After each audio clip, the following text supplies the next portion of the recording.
My utmost for his highest. Author Oswald Chambers, 1935. This printing, 1992. We shall continue. Holiness or hardness towards God. He wondered that there was no intercessor.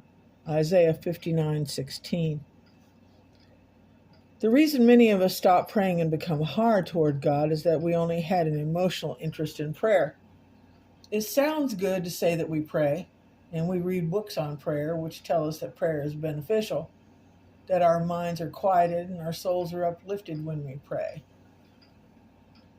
But Isaiah implied in this verse that God is amazed at such thoughts about prayer.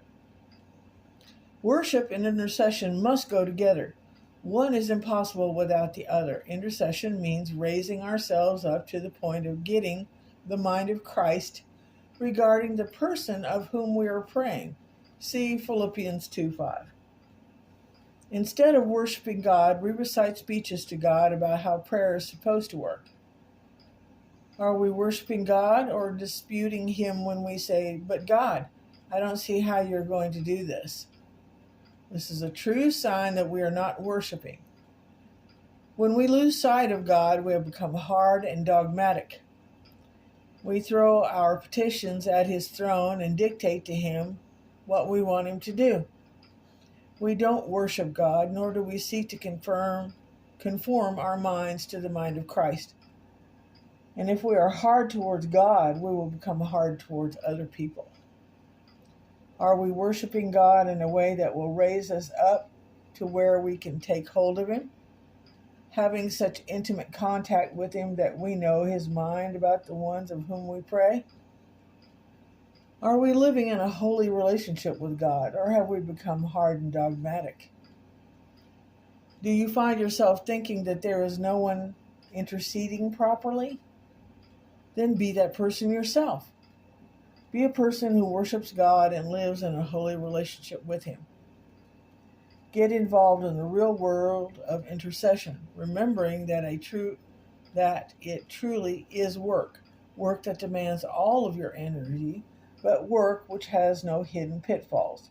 Preaching the gospel has its share of pitfalls, but intercessory prayer has none whatsoever. Heedfulness or hypocrisy in ourselves. If anyone sees his brother sinning a sin which does not lead to death, he will ask, and he will give him life. He will ask, and he will give him life for those who commit sin not leading to death. 1 John 5:16. If we are not heedful and pay no attention to the way the Spirit of God works in us, we will become spiritual hypocrites. We see other people are failing, and then we take our discernment and turn it into comments of ridicule or criticism, instead of turning it into intercession on their behalf. God reveals His truth about others to us not through the sharpness of our minds, but through the direct penetration of His Spirit. If we are not attentive, we will become completely unaware of the source of the discernment God has given us, becoming critical of others and forgetting that God says He will ask, and He will give him life for those who commit sin without leading to death. Be careful that you do not become a hypocrite by spending all your time trying to get others right with God before you worship Him yourself. One of the most subtle and elusive burdens God ever placed on us as saints is the burden of discernment concerning others.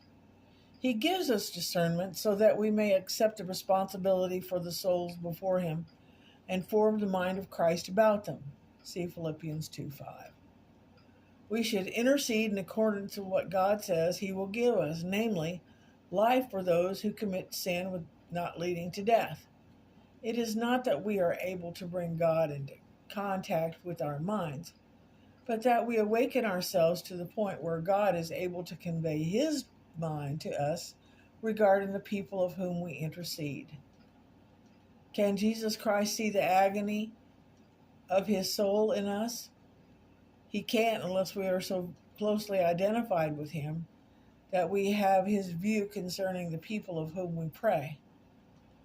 May we learn to intercede so wholeheartedly that Jesus Christ will be completely and overwhelmingly satisfied with us intercessors.